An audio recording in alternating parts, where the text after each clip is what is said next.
Nous remercions Allah subhanahu wa ta'ala pour sa grâce et tout ce qu'il a pu faire pour notre pays.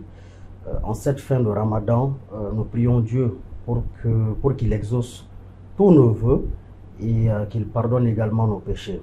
Donc, dans ce contexte extrêmement difficile pour notre pays, notamment la situation de crise que nous traversons et la forte canicule due au changement climatique qui s'abat sur notre pays, nous encourageons nos compatriotes justement à adopter des comportements qui vont dans le sens de la préservation de l'environnement et tout en demandant que Dieu aussi ait pitié, n'est-ce pas, de nous pour que dans les jours à venir, donc, le climat soit beaucoup plus apaisé afin que notre terre qui nous appartient à tous soit justement une terre sur laquelle on puisse vivre en paix et en harmonie. Donc nous prions Dieu pour que tous nos vœux soient exaucés, nos vœux les plus chers, et que nous réussissons dans toutes nos entreprises. Nous profitons de cette occasion pour souhaiter une très bonne fête de Ramadan à toute la communauté musulmane, plus particulièrement aux Maliens et également aux militants et militantes du CDP Mali-Croix.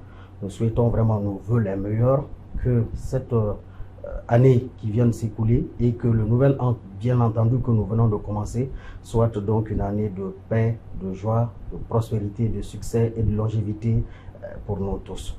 Qu'Allah veille sur le Mali, qu'Allah veille sur nous. Le message que je m'en vais donc transmettre justement à nos compatriotes, c'est un message de paix. Vous savez tous que le Mali traverse aujourd'hui une situation très difficile, mais il faut être résilient. Il faut se dire que cette situation est passagère. Toutes les grandes nations sont passées par là. Les difficultés vont venir, mais si nous sommes forts et que nous mettons sur la table donc tous les moyens dont nous disposons, ensemble, en discutant, en nous comprenant, nous pouvons donc obtenir des résultats qui feront que le Mali sera une nation enviée par tous et que tout ce que nous allons entreprendre donc sera donc effectivement une réussite. C'est vrai que ce n'est pas facile, mais nous demandons justement à tous les Maliens, plus particulièrement aux partis politiques, d'être beaucoup plus compréhensifs, de savoir que la situation n'est pas facile. Nous souhaitons beaucoup de choses, les recommandations sont multiples, mais il faut favoriser, il faut prioriser ce qu'on appelle le dialogue. Il faut que les gens se comprennent, qu'on aille vers ce qu'on appelle la compréhension mutuelle et que la discussion soit surtout priorisée.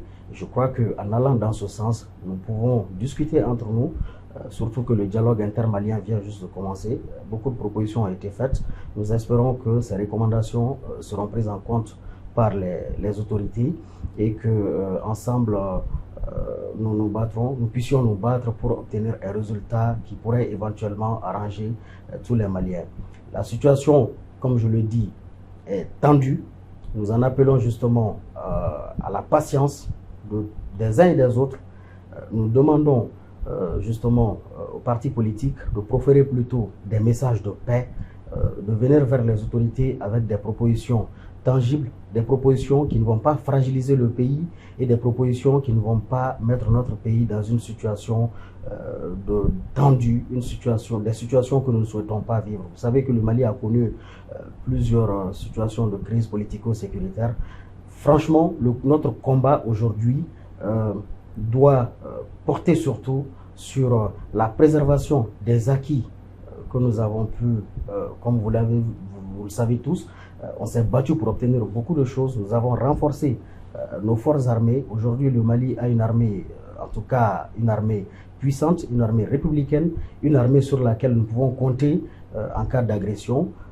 Nous avons pu développer plusieurs autres choses. Il faut qu'on puisse pérenniser et préserver ces acquis. Les réformes institutionnelles et politiques qui sont également entreprises, faisant en sorte que nous puissions justement aller jusqu'au bout de ces réformes-là, afin que tous ces efforts-là puissent aboutir à l'organisation d'élections libres et transparentes. Nous voulons également, nous demandons à Dieu Tout-Puissant pour qu'il facilite au Mali une fin de transition pacifique qui va aboutir à l'organisation d'élections libres et transparentes et que les partis qui ne sont pas peut-être, parce que vous savez, les divergences Les divergences sont normales dans un pays.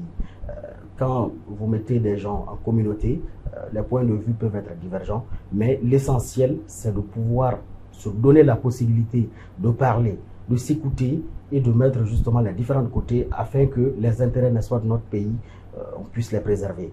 Nous prions Dieu pour que tout ce que nous allons entreprendre puisse réussir et que tous les Maliens puissent s'entendre afin que ce que nous souhaitons tous, on puisse l'obtenir.